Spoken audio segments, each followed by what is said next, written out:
Hello, crafty friends. Welcome.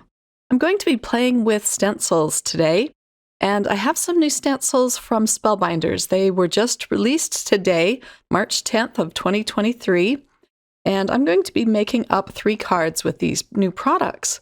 But first, let me show you what they are. Now, there are a lot more stencils in this release, but I'm going to show you the ones I have. This first one is called Layered Make-A-Wish Confetti Stencil. Let me open this up and give you a better look at it. It's just a small stencil, but oh, it makes such a big impact on your cards. I'll put all of the layers out on my mat and show you what these look like.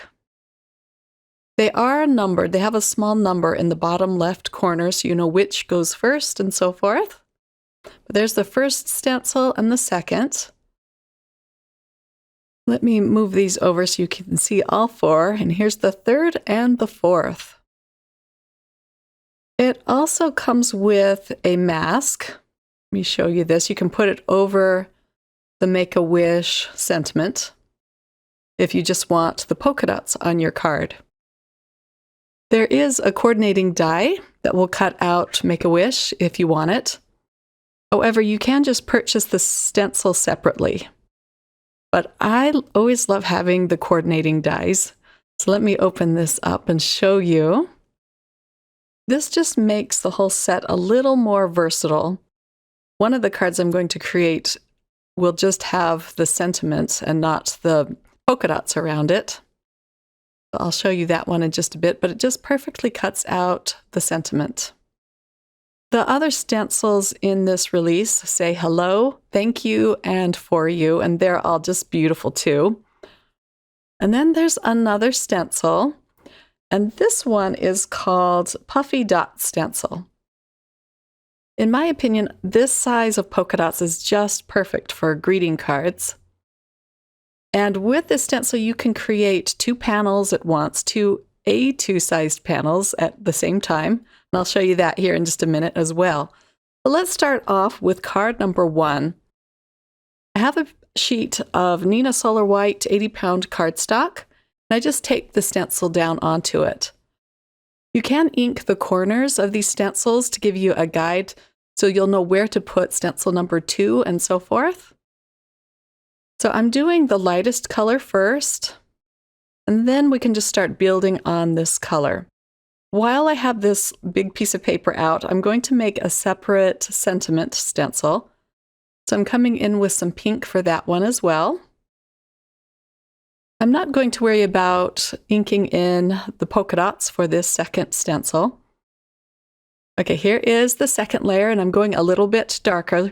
You'll want to go light to dark with these stencils. So I have a dark pink here. And the smaller the brush, the better for these small polka dots, in my opinion. They just help you to get into these small spaces. For this top panel, I'm not worried about inking in the sentiment because I'm going to cover it up with the bottom one. So I'm using the same dark pink for this sentiment. And you'll want to be careful with some of these stencils because the little piece in the A is very delicate. So you'll want to be careful not to break that or push that back. So with the sentiment, we're going lightest to darkest. However, with the polka dots, you don't need to worry about that. You can just use whatever colors you want. Let's peel this back. It's looking really cute. The third stencil is where I'm going to use my VersaFine Onyx Black ink. And this is the thinnest stencil, so it's going to really accentuate the words. And again, I'm just using a small brush for this.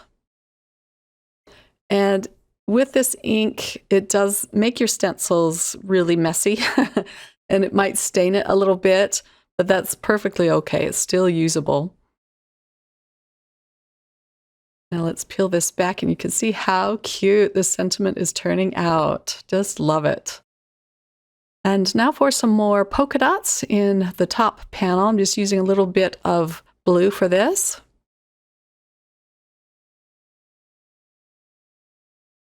All of the inks I'm using are from Simon Says Stamp, and they're the positively saturated inks. Isn't that cute? All of those polka dots. Okay, and for the last color, I'm using some purple. It would be fun to do a monochromatic polka dot panel with just all different shades of pinks or purples. I want to try that. Okay, and this will be the last layer of the sentiment. And this just provides a drop shadow behind the sentiment. And now both of my panels are ready to go. So let's cut out the sentiment. And then for my first or top panel, I'm going to be using my postage edge dies. However, I'm not using the postage edge die for this panel. I'm using the one with the polka dots along the edge. And this cuts out an A2 sized panel just perfectly. And here they both are cut out. Aren't those polka dots just adorable? And then here is the sentiment, which I'm going to pop up and put on the front of this panel. Let me give you a close-up look at these polka dots and the sentiment.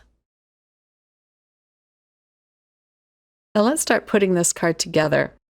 With some wild berry cardstock, I cut out the largest postage edge rectangle, and that is a little bit larger than an A2 sized card. I glued on the card base, and now I'm gluing on the panel.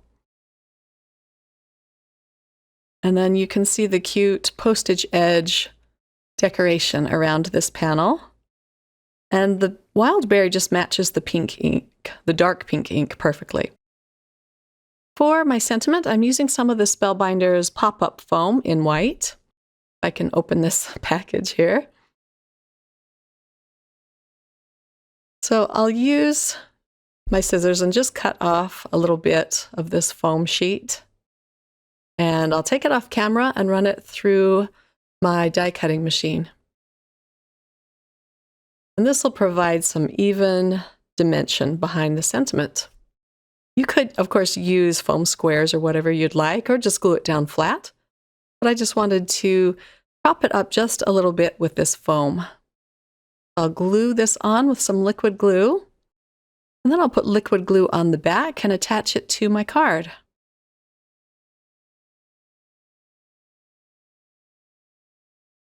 And it'll hide that stenciled sentiment perfectly, so you won't see that. I didn't do anything else to this card. It's just perfect as is. Doesn't need any further embellishments. Those polka dots just do it all. I love how this one turned out. And then there, of course, is the card base on the back.